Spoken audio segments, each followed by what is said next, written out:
Hola, ¿cómo están? Gracias por acompañarnos en un nuevo episodio de Su Salud. Yo soy Su y su salud es lo que más nos importa en este programa. El día de hoy vamos a hablar de las amígdalas. Yo sé que usted ha escuchado ese término, pero tal vez no tiene muy claro cuál es su función y también porque algunas personas se tienen que operar para quitarse las amígdalas. Por eso hemos invitado al doctor Carlos Saborío, quien es otorrinolaringólogo y nos va a aclarar todas las dudas respecto al tema. Doctor, bienvenido nuevamente a Su Salud. Susana, un placer otra vez estar compartiendo con vos. Muchísimas gracias y creo que ese es un tema bastante común, ¿verdad?, en la consulta. Increíblemente, no tenés idea de cuántas personas, si vos lo oís, las personas saben de las famosas amígdalas o las glándulas, como le llaman ellos, ¿ok? Y siempre hay mucha curiosidad por saber, bueno, ¿cuándo es que yo debo de consultar al médico? ¿Cuándo las infecciones son ya suficientes? Cuando mi hijo, bueno, ya yo lo veo ahogarse en la noche y esto me genera una preocupación. O sea, ¿cuándo es que verdaderamente yo ya tengo que pensar que ese tejido que tenemos en la boca, pues ya no nos está generando ningún beneficio y más bien nos está perjudicando? Así es, en algunas ocasiones no es un tema menor y por eso hoy vamos a abordarlo acá en Su Salud. Doctor, la primera pregunta, la más importante, ¿dónde están las amígdalas y para qué sirven? ¿Cuál es su función en el cuerpo? Bueno, las amígdalas son un par de pelotitas de tejido que todos tenemos cuando abrimos la boca y vemos el fondo de nuestra garganta. Podemos ver que a los lados del paladar están siempre colgando, en algunas veces muy grandes en algunos pacientes, otras veces más pequeñitas, pero ellas son las que llamamos nosotros las amígdalas o, como te decía, las personas le llaman las glándulas, ¿de acuerdo? Esas famosas amígdalas están constituidas de tejido, que es un tejido inmunológicamente activo. ¿De acuerdo? ¿Qué significa eso? Que tiene células de la defensa, como las personas la conocen. ¿Ok? Entonces, cuando nosotros nacemos, nosotros tenemos ese y otros tejidos que cumplen exactamente la misma función y lo que hacen es básicamente, Susana, presentarle a nuestro cuerpo las nuevas bacterias y virus y microorganismos que circulan para que nuestro organismo pueda ser más fuerte desde el punto de vista inmunológico. ¿Ok? Ahora, llega un momento en que las amígdalas ya simple y sencillamente cumplen el mismo papel que cumplen los ganglios que tú tienes en el cuello o las famosas adenoides o incluso pequeñas partículas del mismo tejido que tenemos por toda esta área de la vía respiratoria. Entonces, normalmente yo te diría que los primeros 2, 3 años son los años donde las amígdalas tienen esa función pero muy importante. Luego de esto, ya las amígdalas cumplen un rol en conjunto con el resto de los tejidos. Ahora, el tema que nos trae acá es cuando ya las amígdalas no están cumpliendo su rol y están generándonos un problema. Entonces, cuando ya no son nuestras aliadas, sino más bien se están convirtiendo en el enemigo que duerme con nosotros. Exacto, y de hecho yo tenía esa pregunta porque tal vez están como, entre comillas, acostumbradas a procesar los virus y las bacterias, pero ¿en qué momento esos virus y esas bacterias llegan a afectarlas? Exactamente, eso es una excelente pregunta. Ve. Entonces, ¿cuándo es suficiente? ¿Okay? ¿Cuándo es suficiente? Esa sería la pregunta. Bueno, a veces los padres llegan y te dicen, uy, doctor, vea, es que yo quiero que vea a este niño porque ya son 2, 3 veces en este año que se ha enfermado y a mí me parece que ha sido demasiado y yo quisiera que lo operara ya. ¿Ok? Pero cuando vos evalúas eso, vos te das cuenta que ese patrón de 2, 3 veces en un año es lo normal para cualquier persona, para cualquier niño en esa edad escolar. Entonces, definamos primero cuándo es suficiente. Cuando vos tenés 7 episodios de infecciones de amígdala, no resfriados, de infecciones de amígdala que requirieron antibióticos, que fueron valorados por el pediatra, por el médico general o inclusive por tu otorrino, ¿ok? Bueno, entonces, 7 episodios en un solo año, eso es demasiado. 5 episodios por año por 2 años consecutivos también es demasiado. Y 3 por año por 3 años consecutivos también es mucho. Entonces veamos que no solamente es qué cantidad de veces al año tenemos el problema, sino si lo tenemos seguido a través del tiempo. Entonces eso es lo que llamamos nosotros una amigdalitis crónica a repetición. Eso le iba a preguntar. exactamente qué es la amigdalitis y cuáles son las causas por las que se puede presentar. Ok, básicamente la mayoría, así la inmensa mayoría de las amigdalitis se presentan por causas virales, ¿ok? Entonces entra un virus, llega y se procesa a nivel de la amígdala y ese virus, dependiendo de si nuestro organismo es un organismo muy fuerte en la producción de defensas o muy débil en la producción de defensas y el virus es, valga la redundancia, muy fuerte, muy virulento, o sea, genera una reacción exagerada, ¿ok? Pues así, entonces esa lucha que se genera dentro de la amígdala puede perpetuarse, ¿ok? Si se perpetúa lo suficiente y hay una destrucción muy grande o una inflamación muy grande del tejido, entonces las bacterias empiezan también a hacer su rol y las bacterias dicen, bueno, ¿y por qué yo no me uno también a esta fiesta? ¿Ok? Ellas se meten y entonces nosotros notamos ciertos cambios en el paciente. Al inicio, cuando vos tenés una gripe, vos decís, bueno, es que me duele el cuerpo, me duele la garganta, tengo muchísimas ganglios en el cuello, las fiebres son fiebres de 38, 38 y un poquito. Vos tenés muchos síntomas que son síntomas como por todo tu cuerpo, ¿ok? Cuando vos tenés las bacterias metidas dentro de la fiesta, vos te das cuenta que ya mi virus, ya mi problema no duró 3, 5, 7 días, sino que se me está prolongando. Cada día en vez de estar mejor, estoy peor. Las fiebres empiezan a elevarse, ya no son fiebres de 38, son fiebres de 39, 40 grados. La garganta no la soporto, el dolor es brutal, no me permite alimentarme, no me permite tomar líquidos, y se empieza a concentrar todo el asunto exactamente en esa área. Entonces así es como nosotros valoramos clínicamente cuando un paciente está pasando de ser algo totalmente viral a ser algo más bacteriano y por ende requerir antibióticos. Y en ese caso, dentro de los síntomas que ya usted nos menciona, alguna gente refiere que son como puntitos blancos, que se ve como puntitos blancos. Claro, esa es. Hay una famosa bacteria que se llama la amigdalitis streptocóxica, ¿de acuerdo? Que nos genera un punteado que a veces es blanco en la parte de atrás o a veces es como ver una fresa. Entonces, cuando vos tenés ese tipo de marcas en la garganta, estás totalmente seguro de que estás en presencia de una bacteria. Otra de las situaciones que nos puede llevar a nosotros a pensar que la amígdala no está jugando de nuestro lado, quizás has oído cuando los pacientes te dicen, ay doctor, es que yo veo que este niño se acuesta y de ahí, cuando quiere respirar es todo un problema, ¿verdad? Yo lo veo con la boca abierta, yo lo veo que ronca muchísimo, que se escapa de hogar, como dicen las personas, ¿ok? Y entonces resulta ser que vos le abrís la boca y ves esas amígdalas que son grandísimas en el fondo de la garganta. Bueno, eso nos lleva a otra razón para poder quitar las amígdalas, que es el crecimiento de la amígdala que nos genera obstrucción de la vía respiratoria.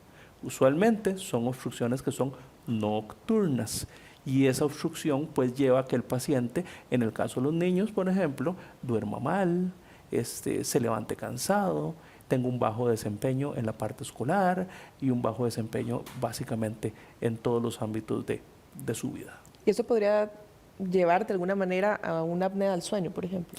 De hecho, la apnea del sueño es la manifestación más severa de esa obstrucción y dicho sea de paso, ve qué interesante. Y en los niños, cuando vos logras detectar esas apneas del sueño y logras ver que el problema son las amígdalas o amígdalas con adenoides, la cirugía es básicamente curativa en ese tipo de pacientes. O sea, básicamente los papás te dicen, uy doctor, esto es como que hubiera sacado otro niño de sala de operaciones. Tenemos un tercer grupo de pacientes donde la indicación de cirugía es cuando empezamos a sospechar que lo que estamos viendo en el fondo de la garganta es algo malo, algo tumoral. Entonces, ¿cómo nos damos cuenta? Bueno, básicamente nos damos cuenta porque normalmente esto lo vemos ya no en niños, sino lo vemos en pacientes, adultos mayores. Entonces hay que considerar que la edad es un factor de riesgo. Usualmente son personas que son fumadores, son tomadores, que tal vez no tengan una muy buena higiene dental, ¿de acuerdo? Entonces cuando nosotros empezamos a tener pistas de que el paciente tiene esos factores de riesgo, el paciente empieza con sensaciones de molestia a nivel de la garganta, estorbos, dolores en la garganta, que normalmente son de un solo lado de la garganta, lesiones que aparecen en un solo lado, en una sola amígdala, y que se acompañan de ganglios en un solo lado del cuello. Abrimos la boca y observamos que hay lesiones. Ok, mucho ojo, si uno tiene esos antecedentes y si tiene ese tipo de lesiones que duran más de 3 o 4 semanas, muy probablemente estamos frente a una tumoración que está creciendo en la amígdala y requerimos hacer la resección o quitar la amígdala por 2 razones. Primero, necesitamos saber qué tipo de tumor está creciendo y segundo, poder tratar de curar al paciente. Claro. Entonces le entiendo, doctor, que hay como 3 factores absolutos para la cirugía, que son las infecciones a repetición, las ¿Correcto? obstrucciones Correcto. y La alguna sospecha lesión. de cáncer. Exacto. ¿Ok? Entonces tendríamos esos 3 como factores absolutos. ¿Qué significa absoluto? Significa que ni el médico ni el paciente deberían tener ninguna duda de que la cirugía va a ser beneficiosa para el paciente. En los primeros 2 casos, en las infecciones a repetición y en las obstrucciones, generalmente la cirugía se da en edades tempranas, en niños, o puede ser también un adulto que se someta a algo así. Ve qué interesante. Debería de ser en edad temprana, ¿ok? Porque estos pacientes se benefician muchísimo de la cirugía y no solamente se benefician, sino que la manera en que ellos cicatrizan es súper rápida, se recuperan muy rápido, no es lo mismo que operar a un adulto. ¿Qué es lo que pasa? Que muchísimas veces tal vez el paciente no es bien orientado, tal vez no se le dan los consejos adecuados y los papás dudan de si verdaderamente ese paciente necesita o no necesita la cirugía. Y entonces los pacientes, esta historia la oís mucho en el consultorio y el paciente te dice, uy doctor, vea, es que cuando yo era pequeño yo me tenía que operar de las amígdalas, pero papá y mamá decidieron que mejor no, porque yo era muy pequeño, ¿ok? Pero los ves sentados de adultos requiriendo la misma cirugía que se pudiera haber hecho antes. Y eso le iba a preguntar, ¿a qué se debe tal vez como ese temor de los padres? ¿Es una cirugía complicada, la recuperación? Bueno, vamos a ver, gracias a Dios hoy día tenemos ya versiones de la cirugía que son muy tecnológicas, que nos permiten tener muchos aparatitos que nos permiten buena cicatrización, rápida cicatrización y un control mucho mejor del dolor y de las posibles complicaciones de la amigdalectomía. Entonces, las 2 complicaciones más frecuentes de este procedimiento, que es lo que los papás temen, es sangrar, ¿ok? Y infectarse, ¿ok? Para que te des una idea, sangrar por una amigdalectomía se da en menos de 1 de cada 1000 pacientes operados. Entonces, verdaderamente no es una complicación tan grande. Y normalmente son complicaciones que se pueden resolver sencillamente y que no comprometen la vida del paciente. Entonces, en muchísimas ocasiones, Susana, yo pienso que lo que falta es simple y sencillamente información para el paciente, poder educar al paciente, enseñarle, como te decía, estos nuevos tipos de cirugía que tenemos que, por ejemplo, nos permiten quitar las amígdalas en cuestión de 10 minutos con un mínimo de sangrado, casi que gotas de sangrado, y el paciente tener recuperaciones de 7 a 10 días en lugar de las cirugías clásicas que permitían recuperaciones arriba de 3 o 4 semanas. Eso le iba a preguntar, si nos puede explicar tal vez alguna de estas técnicas que están disponibles y cómo se define si un paciente puede someterse a uno u otro, cómo lo eligen. Ok. Básicamente es un tema simple y sencillamente de disponibilidad de la tecnología, ¿ok? Entonces, hoy en día, una de las tecnologías que más está en boga es quitar la amígdala con algo que se llama el LigaSure, ¿ok? Entonces, el LigaSure es una pinza que nos permite a nosotros tomar la amígdala, pasar la pinza por detrás de la amígdala y ella transmite una electricidad que solamente cauteriza los vasos sanguíneos, no el tejido. Entonces, ve qué maravilla. Antes de que siquiera abramos la amígdala, ya el vaso sanguíneo se ha cerrado. Luego sale una cuchillita que va cortando y repetís el proceso varias veces. Entonces, sacas la amígdala entera, sin necesidad de que haya habido derrame, pero ni de una gota de sangre. Haces el proceso de un lado, haces el proceso del otro lado. Para poder realizar la cirugía, el paciente tiene que estar totalmente dormido, ¿verdad? El paciente no puede estar despierto. Nosotros, a diferencia también de las creencias populares, nosotros no desmontamos la mandíbula para poder hacer eso. Utilizamos un aparatito que nos permite abrir la boca y bajar la lengua de una manera automática y que nos permita ver, porque cuando vos te dormís normalmente con la boca cerrada, ¿ok? Claro. Entonces necesitamos espacio para poder hacer esto. Una vez que hacemos de un lado y hacemos del otro lado la cirugía, corroboramos que el paciente no tenga sitios de sangrado y eso es toda la cirugía. Posterior a esto viene una parte que es tan importante como la cirugía, que es cómo se recupera el paciente, ¿verdad?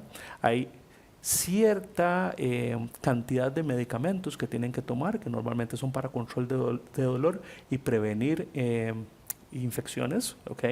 Luego viene una dieta que es muy importante, el paciente tiene que consumir mucho líquido, ojalá que esté bien frío, puedes comer cositas que estén blandas, que sean como papilla, que sean, como le decíamos, líquido, todo lo que pase por una licuadora con hielo, le digo yo al paciente, está perfectamente bien, y eso durante los primeros 5 días. Podrás imaginarte que eso te va a causar perder peso, ¿okay? Y eso te va a causar también estar un poquito débil porque no es normalmente lo que vos comes. Pero después de que pasa ese primer periodo de 5 días, ya dejamos que el paciente empiece a consumir un poquito más de calorías y normalmente, como les decía, entre el 7º y el 10º día ya los pacientes empiezan a salir de esa área de dolor. Doctor, ¿y si esta tecnología no estuviera disponible, digamos, el procedimiento normal o alguno de los otros que hacen, si son como más invasivos? Sí, vamos a ver, no es que sean más invasivos, es que son procedimientos que maltratan un poquito más el tejido, ¿de acuerdo? Entonces, por ejemplo, en la técnica clásica, cuando vos quitabas las amígdalas, las quitabas con tijera, ¿ok? Entonces ibas cortando y los vasos iban sangrando conforme vos ibas cortando, y luego de que quitabas la amígdala, pues entonces tenías tejido que estaba un poquito cruento, con vasos sanguíneos que están sangrando. Entonces normalmente utilizas puntos para poder cerrar esos vasos, o inclusive utilizas cauterios que son menos finos, y esos cauterios lo que generan es una quemadura del vaso sanguíneo y además del músculo por donde está o donde se colocaba la amígdala. Y eso al final lo que hace es mucho más daño en el tejido circundante, mucho más periodo de dolor, mucho más consumo de medicamentos, y el paciente pues no la pasa tan bien. Claro. Esa es una pregunta que yo me imagino que muchos padres de familia le hacen cuando llegan a la consulta.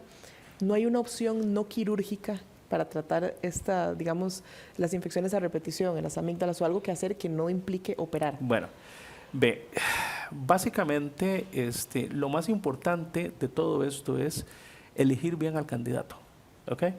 Entonces, si vos tenés una persona que en cuestión de un año se ha enfermado las 7 veces que mencionamos, o tiene unas amígdalas gigantescas que hacen que el niño o la persona se ahogue en la noche, o ni hablar si el paciente tiene una lesión tumoral, ¿verdad? Por eso se llaman indicaciones absolutas, simple y sencillamente porque según los estudios no hay ninguna discusión en que la cirugía está por encima de lo que vos querrás pensar hacer con ese paciente. Ahora, existen algunas indicaciones, Susana, que se llaman indicaciones relativas. Eso significa que hay que ponerse de acuerdo con el paciente porque no todo el mundo merece la pena operarse, ni todo el mundo quiere operarse. Un ejemplo es las famosas pelotitas blancas que salen en las amígdalas, que se llama el calcium, ¿de acuerdo? Entonces esos pacientes normalmente te consultan porque te dicen, uy doctor, vieras que yo tengo un problema de mal aliento y yo socialmente no puedo estar así, ¿ok? Vos lo revisas, tienen las pelotitas blancas, las amígdalas se ven como llenitas de huecos con pelotitas blancas, y ellos mismos se quitan esas pelotitas.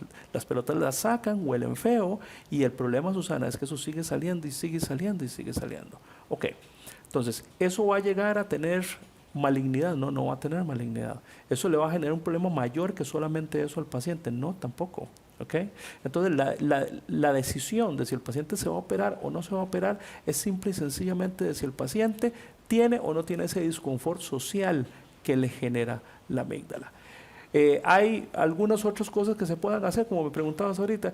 Puedes hacer enjuagues, hay enjuagues con diferentes remedios, si quieres verlo así. En internet puedes buscar de todo y vas a encontrar 1000 remedios que puedes hacer en enjuague, pero lo que te puedo decir con toda certeza es que normalmente los pacientes no encuentran mejoría en ello. Claro, también es un tema de calidad de vida, ¿verdad? Y de verlo como a mediano o largo plazo. Lo acabas de decir, es calidad de vida. Doctor, otra pregunta que es muy frecuente y estaba leyendo también muchos comentarios de padres que tal vez están pasando por esa situación o pacientes en general que lo están viviendo en carne propia.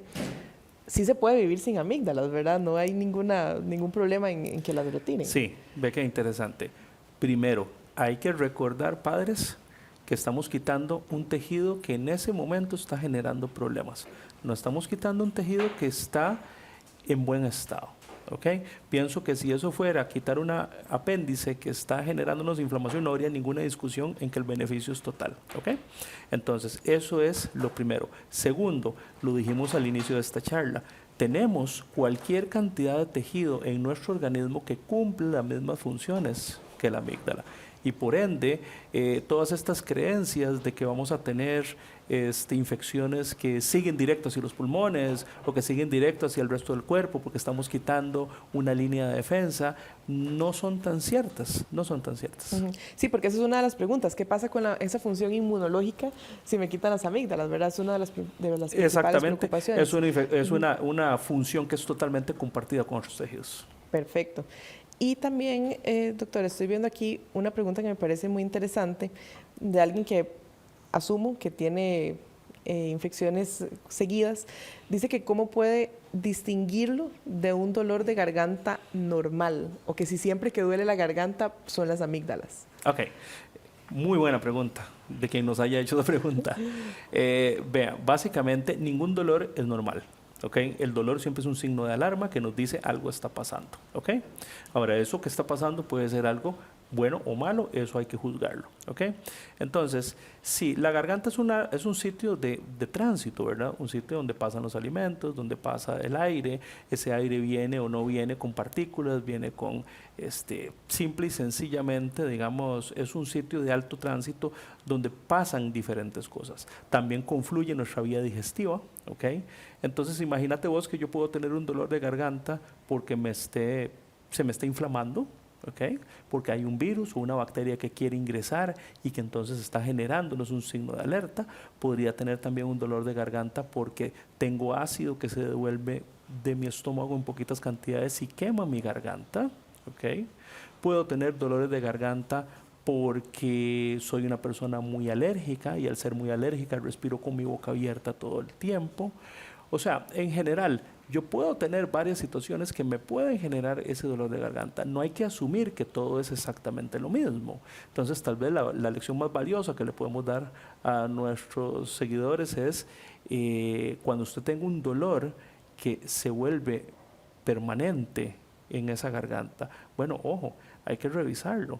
Normalmente nosotros lo que hacemos es meter cámaras que nos permiten ver la garganta en toda su extensión.